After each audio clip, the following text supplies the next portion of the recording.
నమస్కారం friends, welcome back. OTT platform జీ5లో streaming అవుతున్న dark comedy crime thriller Gurram Papireddy.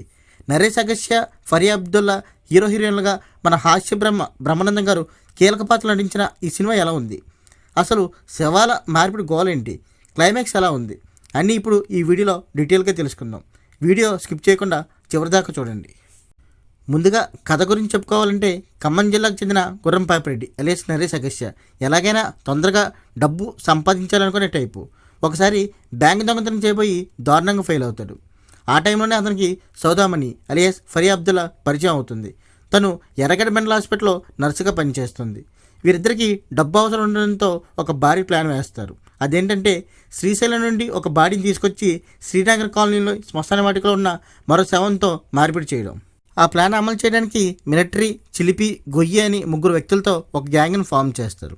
అసలు వీళ్ళు ఆ శవాన్ని ఎందుకు మార్చాలనుకున్నారు, ఈ క్రమంలో వీరికి ఎదురైన సమస్యలేంటి, మధ్యలో యోగిబాబు, బ్రహ్మానందం క్యారెక్టర్ కథని ఎలా మలుపు తిప్పాయి అనేది మిగతా సినిమా కథ.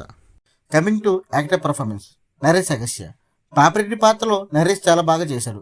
అతని comedy timing, dark comedy scenes ఆకట్టుకుంటాయి. ఫరియా అబ్దుల్లా గ్లామర్తో పాటు నటన కూడా ఆస్కార్ పాత్రలో ఫరియా మెప్పించింది. చివరిలో తన సాంగ్ కూడా హైలైట్ అని చెప్పాలి. బ్రహ్మానందం గారు ఈ సినిమా జడ్జి పాత్రలో బ్రహ్మానందం గారితో మొదలై ఆయనతోనే ముగిస్తుంది. ఆయన స్క్రీన్ ప్రెజెన్స్ సినిమాకు ఒక పెద్ద ప్లస్. యోగిబాబు అండ్ టీమ్, మిగతా కామెడీ గ్యాంగ్, ముఖ్యంగా యోగిబాబు సీన్స్ కడుపుబ్బ నవ్విస్తాయి. కమింగ్ టు టెక్నికల్ ఆస్పెక్ట్స్, దర్శకుడు మురళీ మనోహర్ ఒక కొత్త రకమైన డార్క్ కామెడీని మన ముందుకు తెచ్చారు.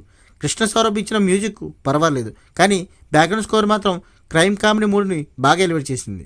సినిమాటోగ్రఫీ చాలా రిచ్గా ఉంది. ఈ సినిమాకు ప్లస్ పాయింట్స్, సినిమా స్టార్టింగ్ 40 నిమిషాలు చాలా ఫన్నీగా సాగిపోతుంది. బ్రహ్మానంద మరియు Yogi Babu comedy tracks, lead fair performances. ఈ సినిమాకు మైనస్ పాయింట్స్, సెకండ్ హాఫ్లో కోర్ట్ రూమ్ డ్రామా కాస్త సాగదీసినట్లు అనిపిస్తుంది.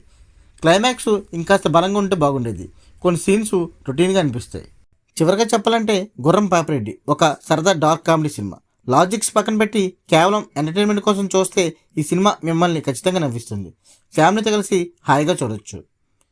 మీలో ఎవరైనా ఈ సినిమా చూస్తుంటే మీకు ఎలా అనిపించిందో కింద కామెంట్ చేయండి. అలాగే మా ఛానల్ని సబ్స్క్రైబ్ చేయడం మర్చిపోకండి. Thanks for watching. జై హింద్.